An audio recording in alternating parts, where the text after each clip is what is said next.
মায়ানমারের সীমান্ত প্রান্তে এই মানুষগুলো যাদেরকে আপনারা ভিডিওতে দেখেছিলেন, নির্যাতন করা হচ্ছে, আঘাত করা হচ্ছে, কেটে ছিঁড়ে ফেলা হচ্ছে, অঙ্গগুলো আলাদা আলাদা করে মানে ভিতরে চাকু ঢুকিয়ে দেওয়া হচ্ছে, এনারা হচ্ছেন তারা।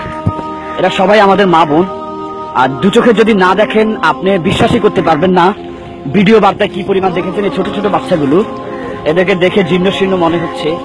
যদিও আজ তারা অনেক অবহেলায় আছে, কষ্টে আছে, এক সময় ইনশাআল্লাহ ওরা বড় হবে, ওদেরকে আল্লাহ সাহায্য করবে এবং এই একসময় বিশ্ব বিজয় করবে তারা। শুধুমাত্র ইমানের কারণে আজ তারা লাঞ্ছিত, অপমানিত, শুধুমাত্র মুসলমান বলে আজ তারা নির্যাতিত হচ্ছে। ইনশাআল্লাহ আল্লাহর সাহায্য থাকবে তাদের সাথে। আর আমরা দূর থেকে যে যতটুকু পারছি, আমরা কোনো সাহায্য নিয়ে আসতে গেলে আমাদের গাড়িগুলো ব্লক করে দেওয়া হয়, আমরা পারি না তাদেরকে সরাসরি পৌঁছায় দিতে। ইনশাআল্লাহ আমরা মাদ্রাসায় পৌঁছে দিচ্ছি, সেখান থেকে ইনশাআল্লাহ ওনাদের কাছে পৌঁছে যাবে। আপনারা যারা আছেন, যারা থাকবেন, আমাদের সাথে থাকুন আর আপনার সব সাহায্যগুলো ওনাদের মাঝে বিশ্বস্ততার সাথে পৌঁছিয়ে দেন। সাথে ছিলাম আমি আহসান হাবিব পেয়ার।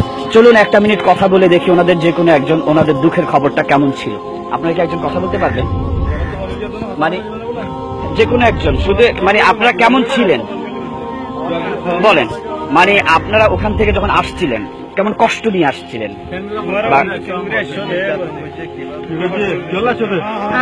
মিলিটারি না সাগাইয়ে নির্যাতন করে দে হিয়ানল্লাহ বলে মারি ফেলে। আর জামাই বুয়া ব্যক্তির মিলিটারি না সাগাইয়ে হাত দৌড়া দৌড়ালে যার করে বিকিনর মারি ফেলে, গুড়ি গুড়ি ফেলে, মানে দুয়ার ভাঙি ফেলে, ফুরি দি ফেলে, হাঁড় আর ফুজিয়ান পর্যন্ত নদী তু বাসি বাসি যার গো মাঝে ফেলা দিয়ে জালি ফেলে দুয়ার ভাঙি ওরে এনে তজা বিষা দিয়ে ওরে তজা তলক তু এনে বেতুল দিয়ে ওরে দিয়ে ওরে।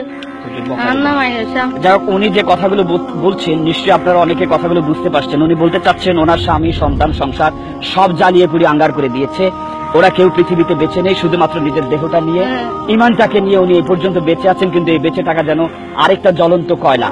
আল ইন্তিজারু আশাদ্দু মিনাল মাউত, অপেক্ষাটা যেন হয় মৃত্যুর চেয়েও ভয়ঙ্কর। কুল্লু নাফসিন যায়কাতুল মাউত সুম্মা ইলাইনা তুরজাউন, প্রতিটি ব্যক্তি মৃত্যুর স্বাদ আস্বাদন করবে, কিন্তু সেই মৃত্যুতে যেন আমাদের অবহেলিত মৃত্যু না হয়ে যায়, অঙ্গ প্রত্যঙ্গ হারিয়ে, আত্মীয় স্বজন বন্ধুদেরকে হারিয়ে না হয়ে যায়।